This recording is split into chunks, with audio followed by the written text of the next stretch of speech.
Yo, welcome back to the channel. Today we have a Mezco 1/12 Netflix Deadpool. So I picked this figure up today for a relatively good price. Usually he goes for a lot more than I got him for, but he still is a really good figure. So I guess consider this a spoiler, but currently he goes for like 200 and I really do not think he is worth 200.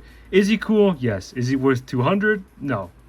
We'll go over his issues later, but as of right now, he does look pretty cool. This is based on his Season 2 appearance from the Daredevil show. So the black is shinier because I just coated the black sections with Mod Podge to protect it from creasing and cracking.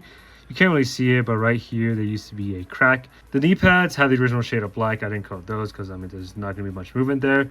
But I just coated the rest of it just to make sure he wouldn't crack. And I do like the really shiny look. It does give it a nice pristine to it. But this figure is really cool. Sculpt wise, it is really soft. You can barely make out Charlie Cox in this. To be honest, it looks more like a British geezer that just became Daredevil. His other head sculpt does show Charlie Cox a bit more, but this still is a really cool design.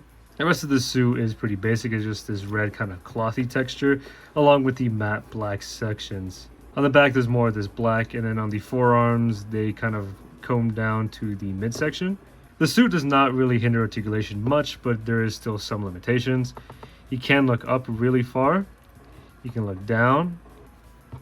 You can turn side to side and there is some nice tilt. His arms do move up really far. They shift back and forth because there is a butterfly joint. They move forward, they move back. There's a bicep swivel. Double jointed elbows that bend in pretty far. And then he has a usual 1/12 wrist peg that does a lot for movement. It is kind of a little limited by this, what's it called? I almost call it a collar.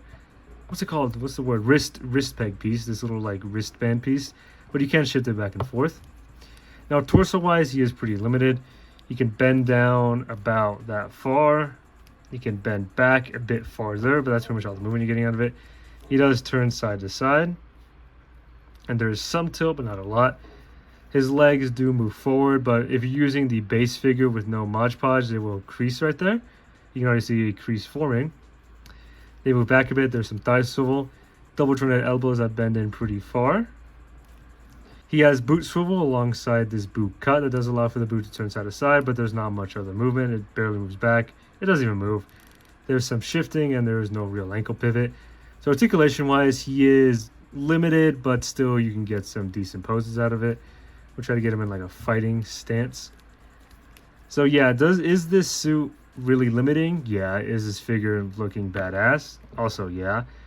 So it is pretty limited, but you can still get some decent poses out of it. If you can balance him right. So there's a decent pose. Let's fix his arm up. So there's that pose right there. Accessory wise, it is really limited. There's not much. He has an alternate head sculpt.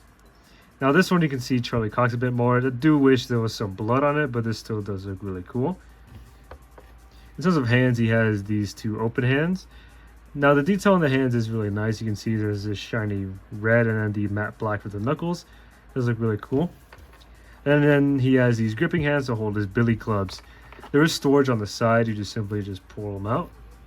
Now these billy clubs are cool, but there is no wire to connect them, and you just simply peg them in place and you can get a stick, or you can have them in two pieces. They do fit snugly in the hand. So there they are. They do fit snugly, or you can even have them connected if you want. And yeah, that's all the accessories. So yeah, now we can move on to size comparisons. So here he is standing straight up with an alternate head. So compared to other Mezcos, here he is compared to a Mezco Commander Rogers. So Daredevil definitely isn't short, but he isn't too tall either. I don't have the Mezco version, but I do have the Marvel Legends version of the Netflix Punisher, based on John Berthnall. So you can see Daredevil is a bit shorter than the Marvel Legend, but we could just chalk that up to different companies making different size figures. So that's cool. Here he is compared to the average Mafex. Then here he is compared to the Marvel Legends version of this costume. So it looks like the proportions are definitely different. This suit gets the design more square. You can see those lines, there's red outlines compared to that one. And then the boots are fully black instead of having these half boot cut. I'm pretty sure this is maybe based on the Season 3 version of the outfit. I don't believe there was that big of a difference, but it's definitely big enough that you can notice. On the back, there's still this kind of like downward arrow look. So yeah, these two figures both work hand in hand, and they're both really expensive nowadays, so there's that. Point is, this Mezco Daredevil isn't that short at all. Now, moving on to, I guess, the gripes I have with it, he is really limited in articulation, like I said.